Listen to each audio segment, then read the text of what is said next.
Ako po si Jenica Tapang, ang operator ng DTF dito sa branch ng Metrotown na may 4 na araw na bilang at merong 50 meters of total.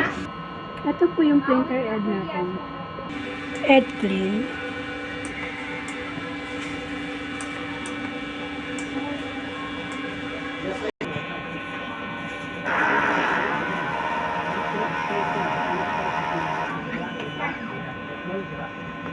After Ed Clean, punasan natin ng wiper.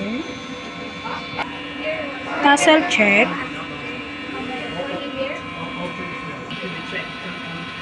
Ito naman po yung ating cupping na may 100% good condition. At ito naman po yung damper natin. Ang uling palit po nito ay wala pa po. Ink system natin, tama lang po ang label. At ito naman po yung ating driver. Waste tank, kakalinis tank po ngayong araw. Ito naman po yung EBR natin. Mga U, unused. At ito naman po yung stock natin ng powder. At ito naman po yung stock natin ng film. Ito naman po yung consumable monitoring natin sa powder, sa white, magenta, cyan, yellow, black, at GTF film po, cleaning solution. At ito naman po yung production log sheet natin. Printer daily checklist po. Salamat po.